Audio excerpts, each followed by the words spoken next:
এখন আমরা এর প্রতিশোধমূলক বা এমন কিছু আমরা করতে চাচ্ছি না। আমরা এখানে কলেজের সামনে অবস্থান করতেছি, কিন্তু দেখা যাচ্ছে যে ঢাকা কলেজের কয়েকজন আমাদের স্টুডেন্টদেরকে মেরে আহত করছে, যার ভুক্তভোগী আমি নিজেই। পপুলারে আমার এক বন্ধু ফারাবি নাম, ওর ফেসটা এমনভাবে মারা হয়েছে চিনাই যাচ্ছে না, এবং শুধুমাত্র আমাদেরকে না, আইডিয়াল কলেজের উপরেও এই হামলাটা চলে আসছে ইভেনচুয়ালি। কিন্তু আমরা এখন পর্যন্ত সেরকম কিছু করি নাই, আমরা কলেজের সামনে অবস্থান করতেছি। পুলিশ তো আপনাদের বললেন যে আইনিভাবে এগোতে, এখন গাড়ি ছেড়ে তারপরে কি সিদ্ধান্ত নিলেন? না, অবশ্যই আমরা সেটা দেখব। পুলিশ স্যাররা যেহেতু বলেছে যে আইনিভাবে আমরা সাহায্য পাবো, আমরা এইভাবে আগাবো আশা করতেছি। এখন কি অবস্থা নিয়ন্ত্রণ, আপনি ঘরে ফিরে যাবেন কিনা? আমরা এখন কলেজের সামনে অবস্থান করব, আমরা দেখি আসলে কি হয় পরবর্তীতে।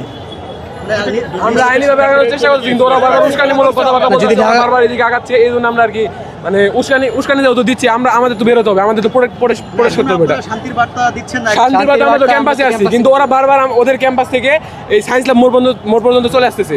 তাহলে আমাদের তো সেই ক্ষেত্রে ওদের প্রতিরোধ করতে হবে, এই জন্য আমরা এখানে অবস্থান করতেছি। পুলিশ তো বললেন যে ওরা ঘরে ফিরে গেছে, বারবার আসতেছে, এটা পুলিশ বলতেছে। আমরা তো এখান থেকে বাইরে যাইনি, আমরা তো এই পর্যন্ত ছিলাম। হয়তো তারা সকালে এক বাসে এসে এখানে আক্রমণ করছে, আমাদের এক বন্ধুকে পিঠে ছুরি মারছে, সেই ছুরি পিঠেই ছিল, ওইভাবে সে পপুলার হাসপাতালে গিয়েছে। এখন এইভাবে তারা আমাদের মাঝে মাঝে এইভাবে অতর্কিত হামলা করে। এখন সেই জন্যে আমরা এখানে অবস্থান নিছি। আর পুলিশ যেটা বলছে, আমরা তো আর কি আমরা আগায় যাচ্ছি না ওইদিকে, তারা যদি আসে তাহলে আমরা এখানে যাবো। এই যে এখানে ছবি আছে, এটা দেখতে পারেন, ছুরিতে এখানে ঢুকায় রাখছে যে ওইটা আর খুলে নেয় ওরা, এইভাবে হাসপাতালে গেছে। আর একজন স্টুডেন্টকে মাটিতে ফেলে ইট দিয়ে মুখের উপরে মারছে। আবার শুধু আমাদের সাথে এরকম না, আইডিয়াল কলেজের মারছে আজকে।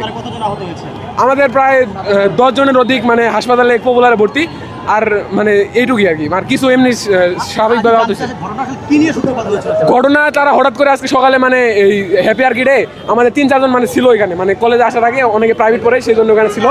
তাদেরকে আপনার আসে অতর্কিত হামলা করে, তখন থেকে ঘটনার সূত্রপাত। আর তারপরে বাটা সিগন্যালে যারা আসতেছিল, নিউ মার্কেট আজিমপুর থেকে যারা আসতেছিল, তাদেরকে তারা আক্রমণ করে, বাস থেকে নামায় আক্রমণ করে, যে কোনো ভাবে অনেক নির্মম ভাবে ওদের মারা হয়েছে সবাই। এই জন্য আমরা আর কি এখানে অবস্থান নিচ্ছি। এখনো অবস্থান নিচ্ছেন না, আমরা তো আগাচ্ছি না। ওরা যদি না আগায় আমরা এখানে থাকবো, কিছুক্ষণ পরে যদি পরিস্থিতি শান্ত হয় আমরা চলে যাবো, সমস্যা।